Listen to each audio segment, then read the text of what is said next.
الحمد لله وكفى وسلام على عباده الذين اصطفى أما بعد أعوذ بالله من الشيطان الرجيم بسم الله الرحمن الرحيم أم حسبتم أن تدخلوا الجنة ولما يأتكم مثل الذين خلوا من قبلكم مستهم البأساء والضراء وزلزلوا حتى يقول الرسول والذين آمنوا معه متى نصر الله ألا إن نصر الله قريب يسألونك ماذا ينفقون قل ما أنفقتم من خير فللوالدين والأقربين واليتامى والمساكين وابن السبيل وما تفعلوا من خير فإن الله به عليم۔ مسلمانوں،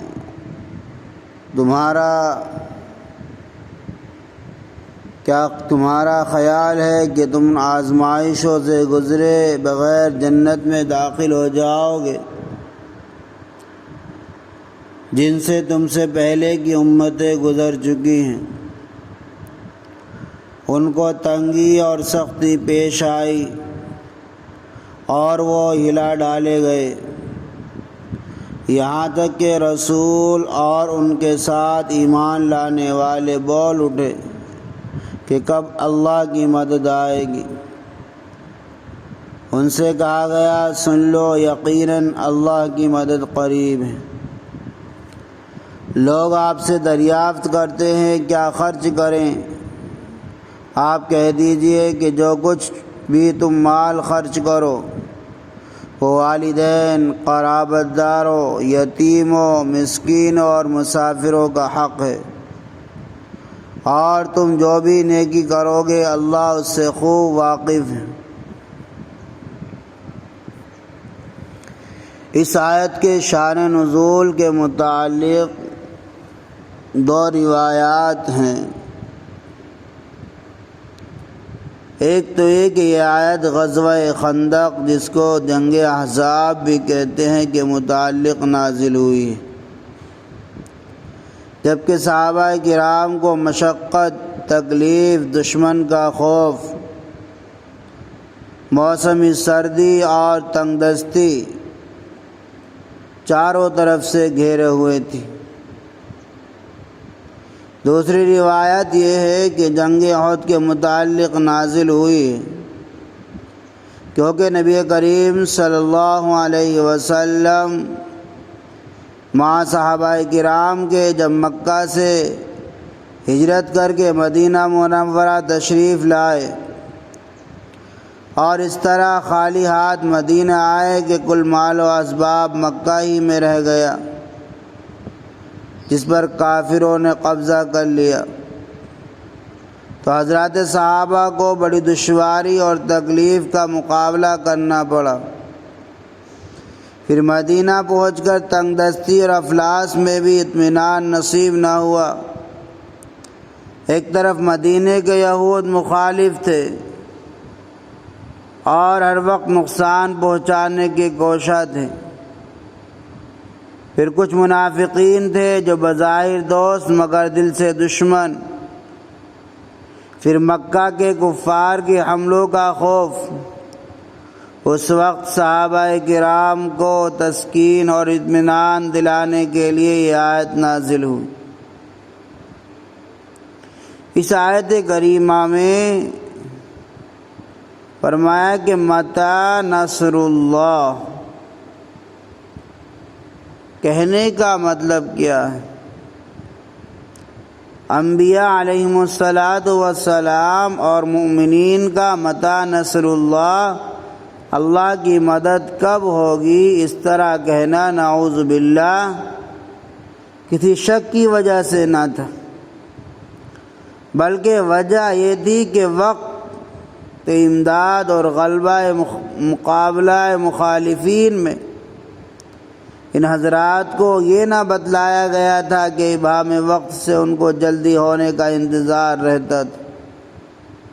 جب انتظار سے تھک جاتے تب اس طرح عرض معروض کرنے لگتے، اور جس کا حاصل دعا ہے۔ اگلی آیات میں نفلی صدقات اور ان کے مستحقین کا تذکرہ ہے۔ اس آیت میں صدقات نافلہ کا بیان ہے، صدقات واجبہ مثلا زکوٰۃ و فطر وغیرہ کے متعلق نہیں۔ بعض صحابہ کرام رضی اللہ تعالیٰ عنہم نے نبی کریم صلی اللہ علیہ وسلم سے دریافت کیا تھا کہ ہم کیا چیز کار خیر میں ثواب کے واسطے خرچ کیا کریں اور کن پر خرچ کیا کریں۔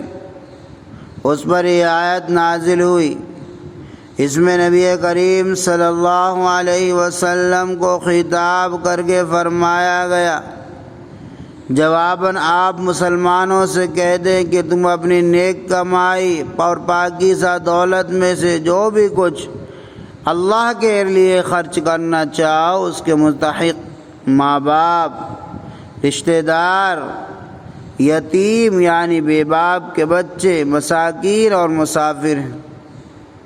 تو یہاں جن پر اپنا مال اور دولت خرچ کرنا چاہیے اس کے مستحق 5 بتلائے گئے۔